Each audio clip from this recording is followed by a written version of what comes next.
Welcome from Amsterdam. We're Surf. We are a semi-public, semi-private sort of abomination. We started in 1971 when a few universities came together to collaborate on a single supercomputer. And over the time since then, it's grown to do a lot more than that. One piece of us is we negotiate contracts with folks like Microsoft and Amazon and act as a resale intermediary. Another part is we act as the internet service provider direct to institutes and things like that, providing the direct internet links. It grew from the 3 universities now to over 100 collective institutes across the country. And relevant here, and our team specifically, is we're a full stack team of system admins and advisors doing the data archive next to the national supercomputer and the grid data infrastructure.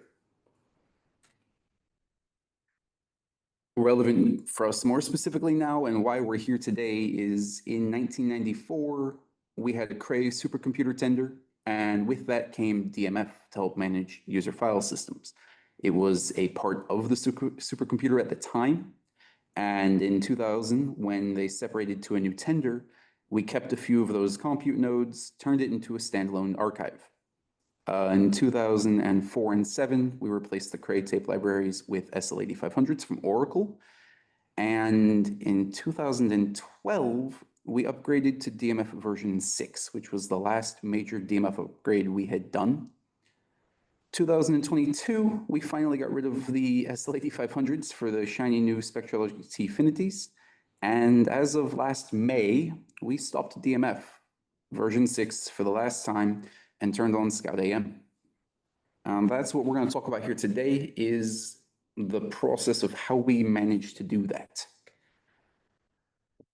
To start with, leaving DMF, we had 90 petabytes of managed data, some in dual copy across the 2 libraries, some not, some single copy because we're another offsite storage location. We had mixed media, Oracle media and LTO 8 and 9 media. Everything was SAN fabric, drives, storage arrays, everything. And we wanted to make sure we had both a minimal user impact and we could also get enterprise level support on our existing hardware. When we started doing the research into all of this, we found 6 available options at the time. But since DMF wrote in a proprietary format, it really kind of dropped us down to 2. Our only 2 real options at the end of the day were DMF version 7 and ScoutAM. This is an example of all of the steps it took to make the transition. This was months in the planning. And I picked up contact with Versity, I want to say spring 2024. We had been doing testing. I had also spun up DMF7. I spun up HPSS. I looked at CERN CTA, virtualization testing, image VTL for a backend fake tape library, things like that, leading up to it. In October of last year, we got the multiple file system support from Versity, and that sort of sealed the deal on which direction we were going, which software we were running, and how we were going to begin migrating. We swapped over from virtualized testing to hardware, connecting it to the tape libraries, creating a tiny partition with tapes, giving it a drive. We began integrating with our configuration management, monitoring, automation. We began dumping DMF information out of the databases and testing migration. What happens if I make a 3rd copy of data on a tape, move the tape to the ScoutAM partition, re-import the file systems, and mount it all back again? We began doing all of our own tooling, all of our custom scripts and wrappers and everything we do. And as you saw that long list of to-do things, we began writing a migration plan. We did our entire migration in 1 week. We shut down the doors one Sunday evening. We gave DMF time to dump everything to tape, make sure everything was secure on tape. We have a backup of all of the file systems.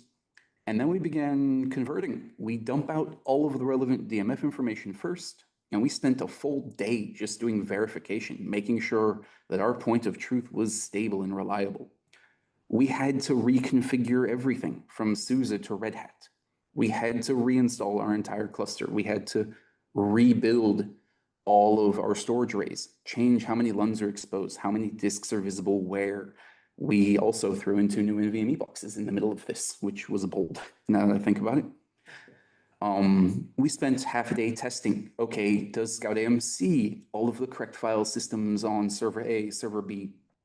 Do we see tape libraries? Do we see drives? And then we wiped it, and it took a full day, another day, to convert DMF information to the ScoutFS file systems. We had one issue, I think it was, where one time this entire process, we had to call with Versity during the migration. Everything else between their documentation and our testing was fine. So testament to their documentation and what preparation can do for you. Afterwards, so that was middle of May. Since then, our users have the same access pattern. So we wrote a bit of a wrapper, and you'll see some of that a bit later. We've moved 8 petabytes of data in the ScoutAM format. That is both new data coming in, as well as us migrating old DMF written data off and re-archiving. We've been testing new toys and functionalities. The S3 gateway is in use now for one of our repository pilots. The retention is being tested by a user now, where we've got a wrapper where users can flag their own data for retention. We just did a tech refresh. We were able to reboot all of our cluster on the back end, the quorum nodes and things, without going down. The only reason we had any downtime is for the NFS servers. And we're also looking at a brand new shiny ONTAP for our 0 tier for small files and other things. Things we planned for. We wanted to make sure we had a minimal user impact. We've got users who've had decades of the DMF user commands. So we in-house wrote a wrapper. Instead of dmatter and dmls and dmgit, it's dals and daatter, and they do the exact same thing. They give the output in the exact same format, the exact same syntax, but now it goes to a proxy we run, which will do some POSIX checking, and then forward it off to the API, making sure users can make the API calls easily without having to learn a new endpoint. We converted our entire SAN fabric and storage and servers, the integration with our salt stack, our automation, our configuration management, and trial and error, learning how to use the multipath D, learning how to use MDADM. That was all new to us. And we got around the Oracle and LTO mixed media problem by kicking all of the Oracle media out. In January, we finally had finished that migration, and with great celebration, it all got ejected. Things we didn't plan for, and this first one bugged us up until about a month ago, was we went from 9 user archive file systems to 1, because it actually fits on 1 file system now. But that also meant 1 NFS server, and that poor NFS server was getting hammered and died. We fixed that by distributing it. Now when a user logs in, they get 1 of 3 at random. We've had some DMF data that wasn't able to be staged back again. Versity provided a direct fix for that within a couple of weeks. We told them, hey, we're getting block file mismatch IDs here. This is a weird error. What do you see? And they came back with a hotfix, and we were able to update. And the quorum architecture is new for us. Anybody running DMF knows DMF has a single point of master control. All of your logging can be found there, all of your information, all your configuration. With a quorum, it was a bit scattered. So now we're learning how to use things like Victoria logs to aggregate all of this information for ease of parsing without having to manually check every node. What we have now is we run 8 servers on the front end, exposing the file system, ScoutFS file systems to users via NFS for inside of SURF, for iRods for the supercomputer, for our own interactive log and SSH node. We have 4 other nodes that are handling direct SCPs or rsyncs, I don't remember what they use anymore, to just let them transfer from Dcache and the GridMS stuff from CERN, from our Dutch astronomy organization, directly to, and that's in front of 8 file systems on 6 different NetApp boxes, E series and EF series, technically speaking. On the back half of it, we have 8 more nodes directly handling disk to tape reading and writing. The first 5 of these are the quorum for all file systems, And they also handle the automated tasks, things like making sure user home tiers get created, mapping them to their archive directories with symlinks, handling file-based ACLs for group-based projects, or the rolling retention period, making sure that, hey, a user flagged a file to be locked every week, set a 6-month out lockout date. Things that we've got in front of all of this that we also do is some virtualization for management, for monitoring, for configuration control, cobbler for installing new nodes, eSync2, the Victoria logs I mentioned, the virtualization for the repository we're testing, things like that.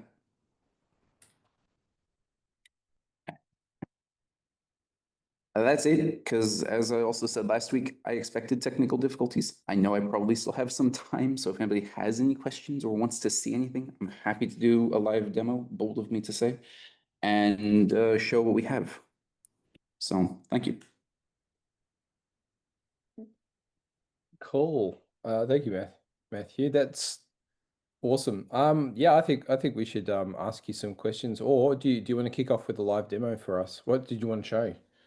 I can show the user perspective. Log in, let people see what it looks like from our side with the console. Give me a sec. Sure, let's go. Yeah. So those who are online, please raise your hand if you have a question, and then we can get to you, make sure we don't miss you.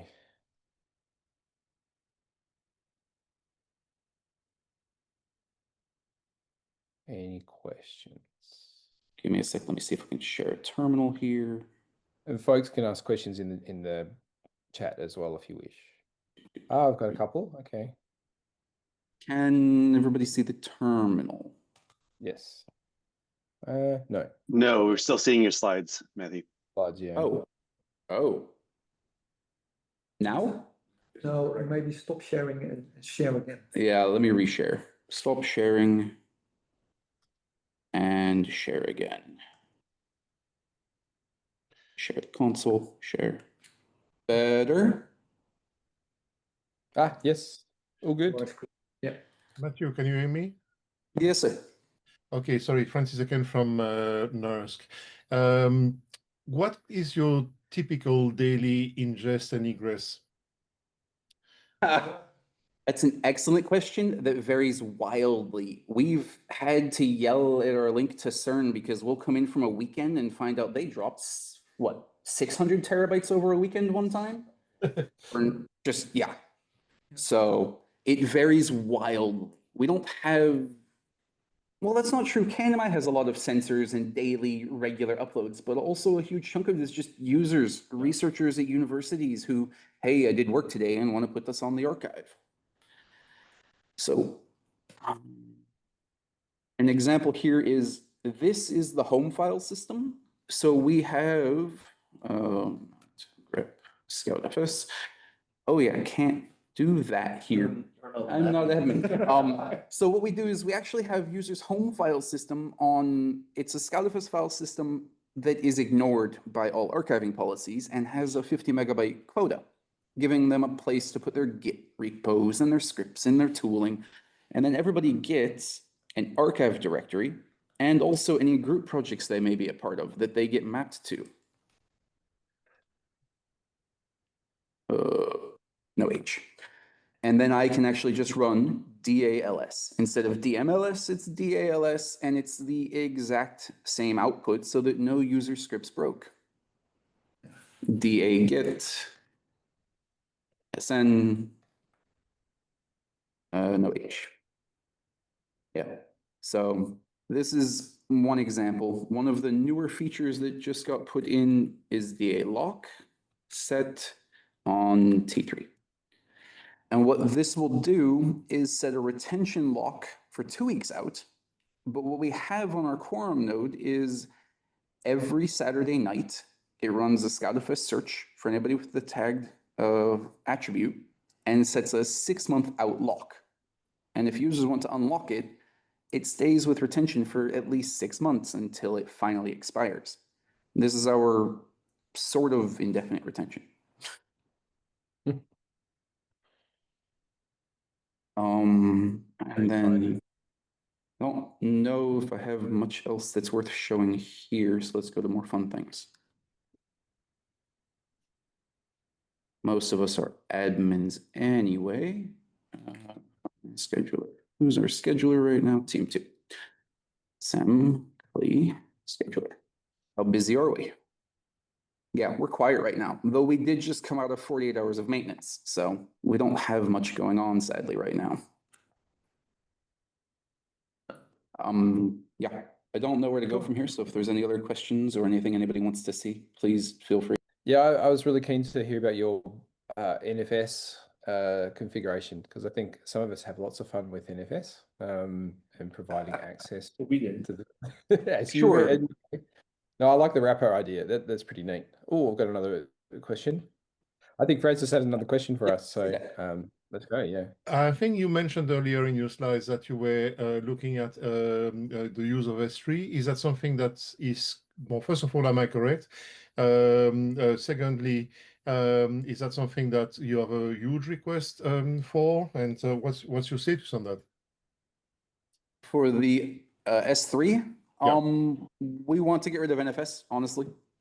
If I could force every single one of my internal connected NFS links to use S3, I would. Okay, and have you tested it? Is it working? Is it something that you have any? You just left. You want to share? Sadly, the colleague she's been building InVenio RDM's repository software in front of it, and it has been working to my knowledge. She's working on migrating what we currently have as a surf data repository out of our custom built software stack into InVenio RDM. And she's been working now for a few months on the migration plan and things like that. And I suspect before the end of the year that will happen. Okay. So you were asking about our NFS setup. So what we have is DM 1, 2, and 3 can see the ScoutFS file systems, and they each host the NFS server. And service 1, 2, and 3 are just a virtual machine that acts as a funnel. If you go to archive.surf.nl, you get one of those at random, and you'll be somewhat distributed. Obviously, it's not perfect. As you can see here, we've got 2 people on service 3, what looks to be 10-ish or so on service 2, and 4 on service 1. But it stops us from hammering a single NFS server. So you're doing round robin? Yeah, by DNS round robin, as random as it can be. Yeah. But it gives us a point of control because we own that DNS record as well. So I can set the time to live down to an hour, drop a node out, and then do maintenance on both service 2 and DM2 at the same time without disrupting users now. That's a good idea. Yeah, we're refactoring our Versity deployment, and we're going to go round robin. Initially, people wanted HA proxy on their side, but we lose control. So, yeah. We tested HA proxy. Our problem there was we couldn't run fail2ban with it because every single connection comes from the HA proxy. So then your SSH logging and things like that don't show source IPs. They don't, yeah. Yeah, I agree. I think all I can say is with HA proxy is be careful when you use it with media flux, because we're currently hit a fun point with that. So in my book, it's going to be too late. You know, it's not too soon if we do DNS round robin. That's pretty neat. Yeah, I think that's a good one. It's especially important when we're running the S3 gateways too. I think we want to be able to just have that instead of HA proxy with some of our customers or client service. We've got service accounts. So Yeah. excellent. Right, let's see how we're going for questions. I think we have exhausted our questions. So I think let's thank you, Matthew, and your team. I think we'll wrap that up now. So really interesting. Thank you so much. I really like your wrappers and what you're doing with your setup there. It looks really impressive.